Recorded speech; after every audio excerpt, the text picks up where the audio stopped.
In the past 20 years, there have been many great films that have yet to get a sequel for one reason or another. Probably one of the most demanded is 2011's The Adventures of Tintin. The Adventures of Tintin scored positive reviews, a pretty decent take at the box office, and has had fans dying for a second film for years. However, over a decade has passed and we still haven't seen a new adventure on the big screen. So join me today as we unravel the mystery on why this film never got a sequel.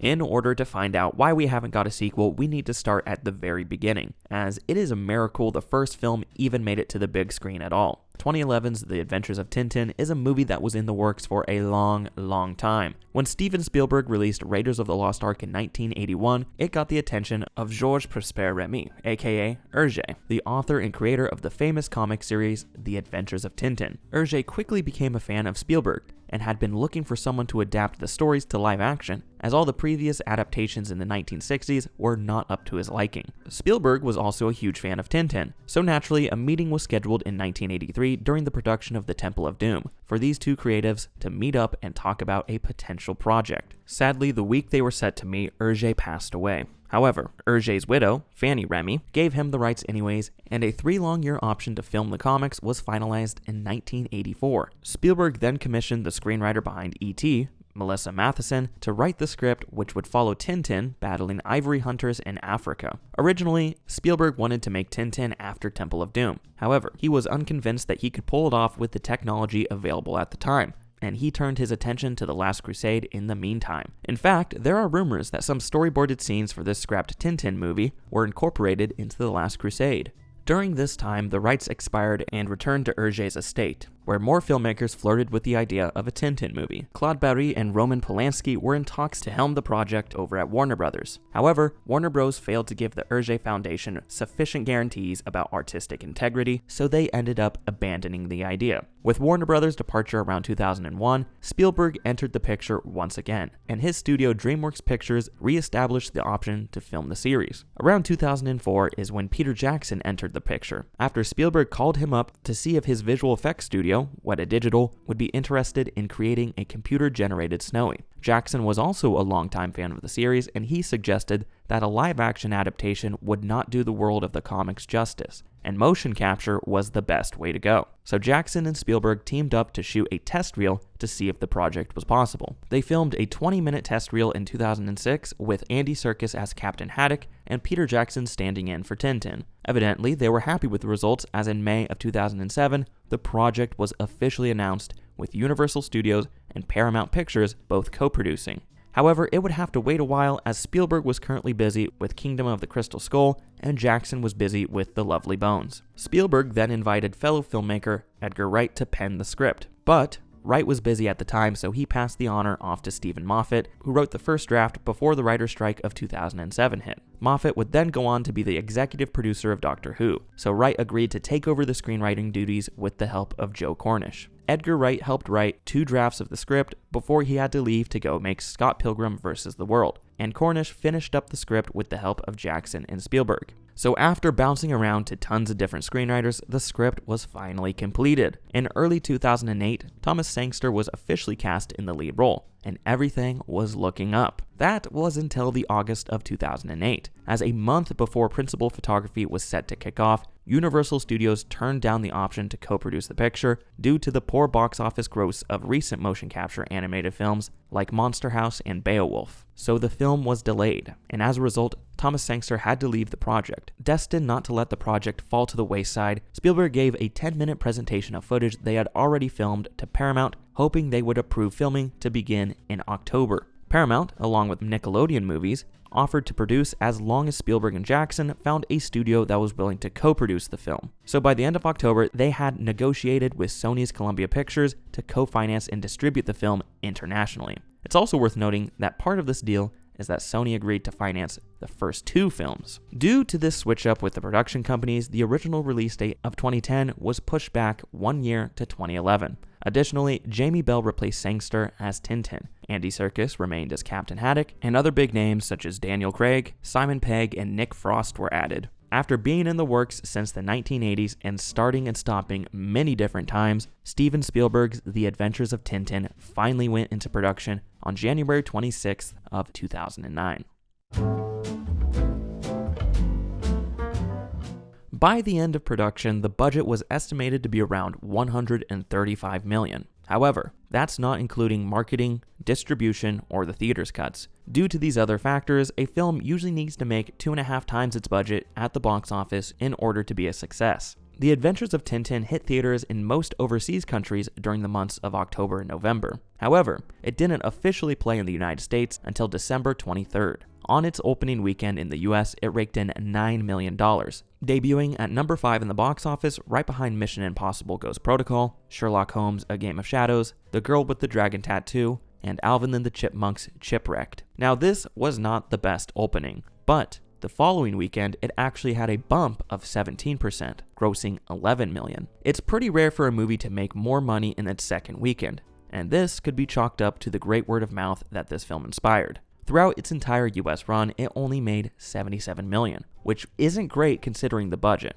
But one thing we need to consider is that Tintin isn't a very big property in the States, and that is evident from the difference between the domestic and international box office gross. Overseas, Tintin raked in an impressive $296 million, for a total worldwide gross of $373 million. This made Tintin a certified box office success. Not necessarily a smash hit, but a moderate one. As for the reviews, the reactions were mostly positive. It currently holds a 75% critic and a 74% audience score on Rotten Tomatoes, in addition to a 7.3 out of 10 on IMDb, a 68% score on Metacritic, and a 3.6 out of 5 on Letterboxd. So the film landed with both critics and fans, and it was a modest hit at the box office. Additionally, at the end of the film, it leaves the door open for more story to be told. Naturally, most people assumed a sequel would follow soon after.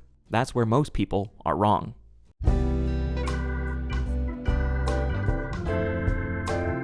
Following the film's release, it was announced by Spielberg himself that Tintin would get a sequel, and this time Peter Jackson would be directing while Spielberg produced it. It was announced that a second film was already written by Anthony Horowitz and was based on the Tintin stories The Seven Crystal Balls and Prisoners of the Sun, although it was later announced that these stories would make up the third film and not the second, so the second film's script was still in development. At the same time he was working on Tintin, Jackson was also helping produce 2 film adaptations of The Hobbit, which were going to be directed by Guillermo del Toro. Del Toro left The Hobbit in 2010, and Jackson was thrown into the director's chair at the last moment. And at the studio's request, the planned 2 movies was extended to 3, so Jackson stated he wouldn't be able to work on the Tintin sequel until he was done with the Hobbit trilogy. Kathleen Kennedy, who also produced Tintin, stated in December of 2011 that the script for the second movie might be completed by February or March of 2012, and it would be motion captured in the summer of 2012, so the film would be on track to be released by Christmas of 2014 or mid-2015.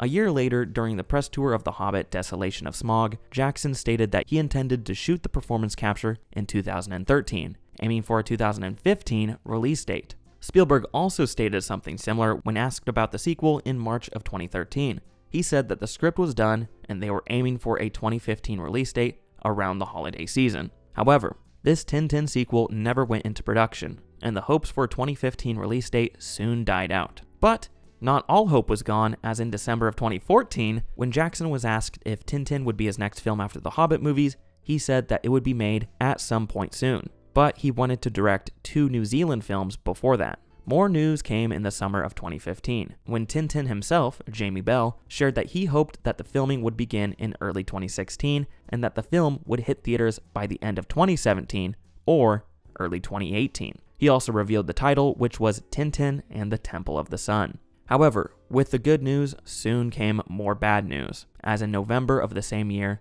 Anthony Horowitz said that he was no longer working on the sequel and was unsure if it would ever get made. Later, in early 2016, it was confirmed that his script was scrapped, and there were rumors that Jackson was no longer directing. But Spielberg wasn't done playing with our emotions quite yet, and shared in March of 2016 that Peter Jackson was still directing the Tintin sequel, but it would be after he was done with his current film project, which was under wraps. There was no more news for 2 whole years, until we got another update by Spielberg in 2018, basically saying the same thing before. The movie was still happening, it would just be a few more years. Jackson reiterated the same thing several months later, adding on that the script was yet to be written. Again, news on the new Tintin movie went radio silent for several more years, and as 2021 came and went, it had been officially a decade since the first Tintin movie hit theaters. Jamie Bell said in an interview in 2022 that he was ready to return to the role, he was just waiting for Jackson's call. There was no more news until 2024, when we got our latest update on the project as of the time of this video.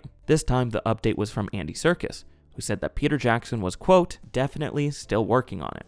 It's hard to know what exactly these words mean, but if I was a betting man, I think nothing will happen for another 2 years until someone brings it up again. Then Spielberg and Jackson will answer that it's still happening, but it's still in development and is still a few years out. And then this cycle will continue like this until the sun explodes and destroys the Earth.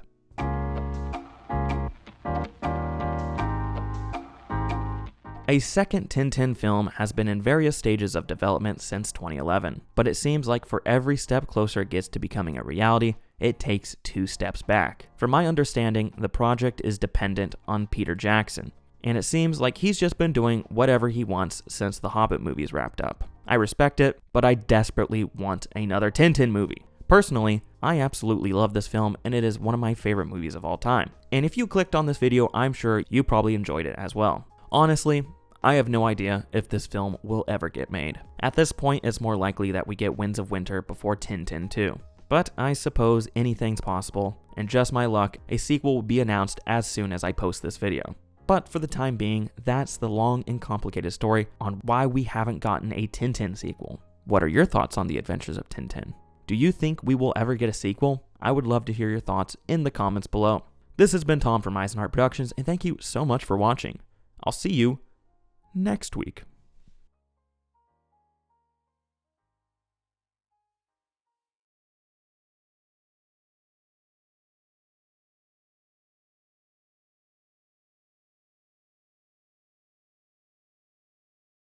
Here's a sneak peek of next week's video. My favorite part about this movie is when these vampires are fighting the Wolfman and the editors threw in this cartoon-ass bite. Like, listen to this. It's so goofy. Let's hear it again. That right there is pure cinema, my friends.